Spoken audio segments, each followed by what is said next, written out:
Bom dia a todos, desejo que a espiritualidade maior esteja conosco nessa manhã e que possamos ter profícuos momentos de reflexão sobre a doutrina espírita. O meu nome é Vandirlei, trabalhador do Lar Espírita União, e hoje falaremos sobre o tema: o próximo é nossa ponte para Deus. Amigos, pois se ponte é algo que liga uma coisa a outra, o próximo, os nossos irmãos de caminhada, podem ser a nossa ligação, a nossa verdadeira aproximação para Deus. Nós, espíritos, fomos criados simples e ignorantes, e em vista disso, porque desconhecedores da verdade, imperfeitos, repletos de egoísmo, orgulho e vaidade. Cristo, porém, nos deixa a regra de ouro: amar a Deus sobre todas as coisas e a teu próximo como a ti mesmo. Também falou na primeira carta de João, capítulo 4, versículo 20. Se alguém diz, eu amo a Deus, mas aborrece a seu irmão, ele é mentiroso. Pois quem não ama o seu irmão, ao qual viu, ao qual vê, como pode amar a Deus, a quem não viu? Com isso, Cristo quis dizer que aquele que professa ser adorador de Deus e seguidor de suas leis, mas que trata mal o seu irmão, ele pode ser considerado mentiroso ou hipócrita, mesmo sem essa intenção. Porque se não cumprimos o nosso dever com o nosso irmão, que vemos que está ao nosso lado, materialmente ou não, então o que dirá de nossos deveres para com Deus? Então, disso podemos entender que primeiro é preciso nos entendermos com nossos irmãos próximos, para ao mesmo tempo nos entendermos com Deus. Uma coisa está ligada à outra.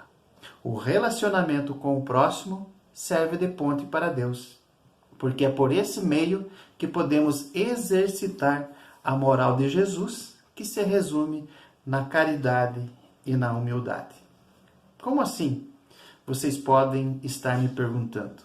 A lei de sociedade, que nós já conhecemos, é uma das leis morais e nos orienta que o homem foi criado para viver em sociedade, em comunidade.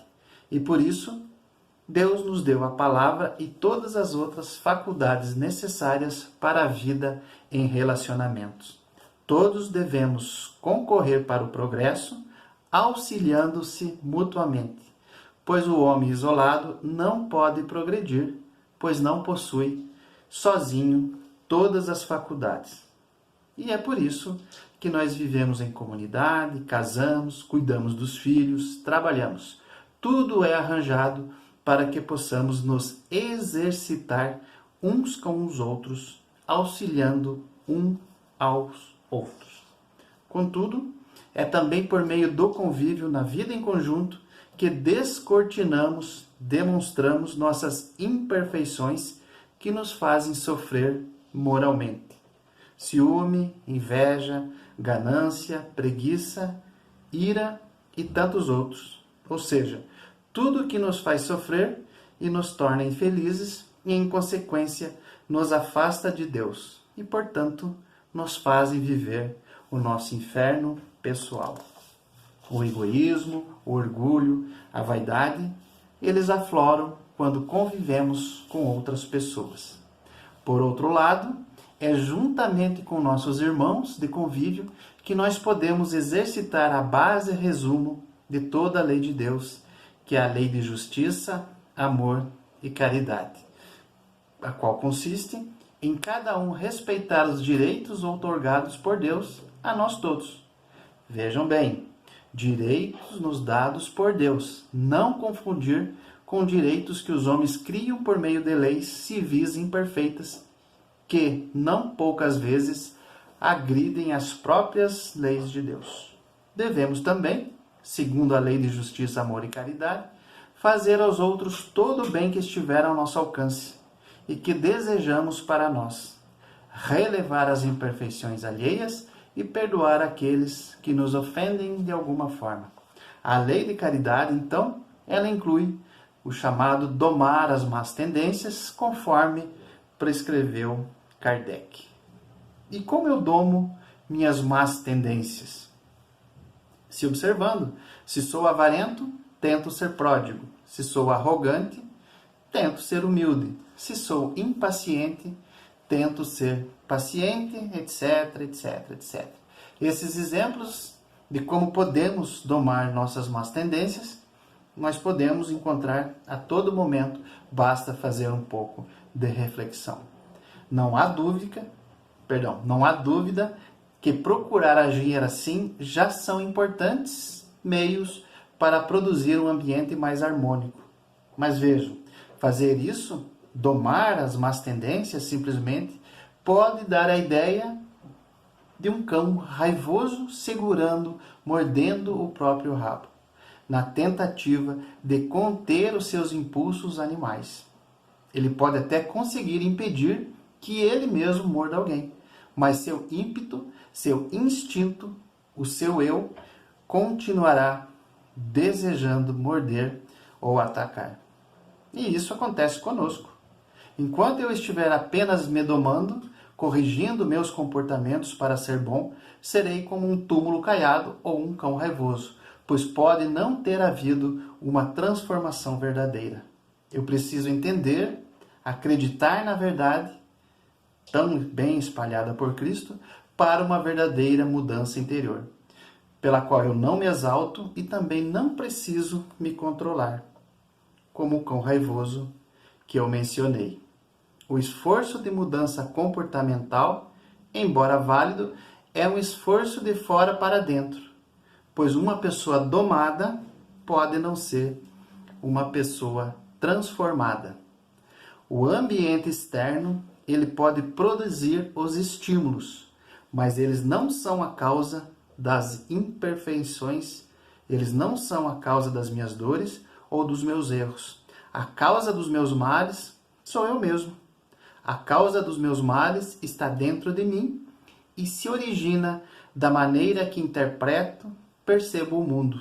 A causa dos meus males morais se origina do valor que eu dou mais ou menos às coisas.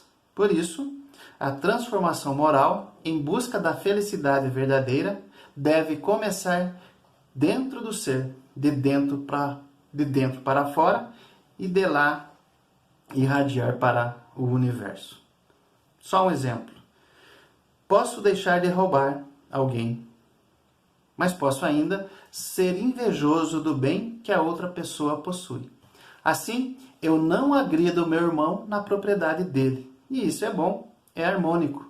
Mas dentro de mim ainda pode habitar a imperfeição moral.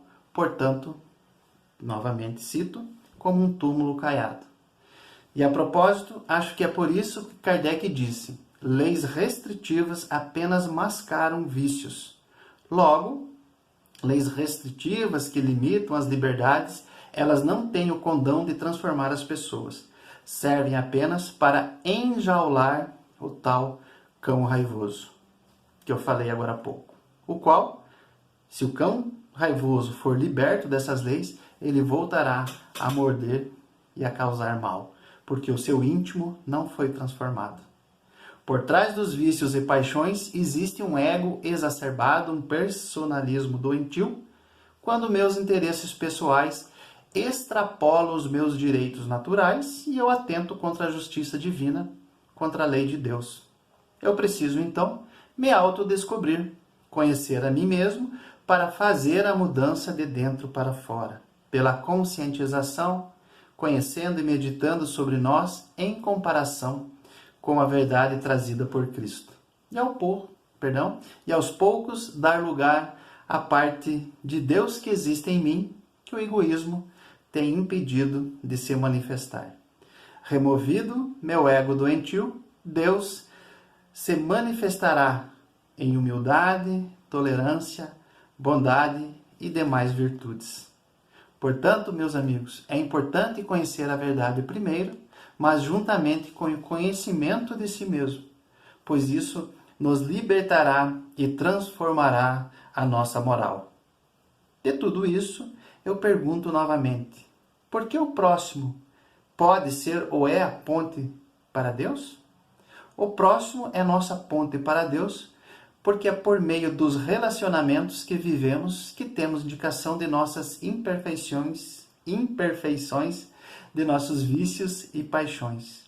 E é no exercício diário com familiares, amigos, colegas de trabalho que podemos aparar nossas arestas morais que nos machucam e fazem machucar.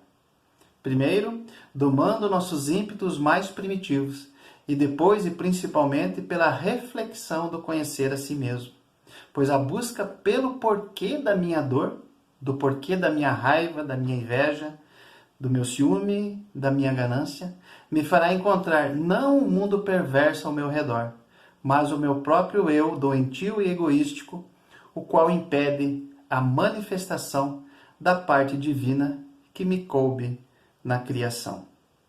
Ao sanar e erradicar os males que julgo ter origem no próximo, mas que na verdade encontram-se em mim mesmo, pelo egoísmo, eu pavimento a ponte que me ligará a Deus, que também pode ser entendida como ponte que me ligará à felicidade verdadeira da consciência tranquila e confiança no futuro.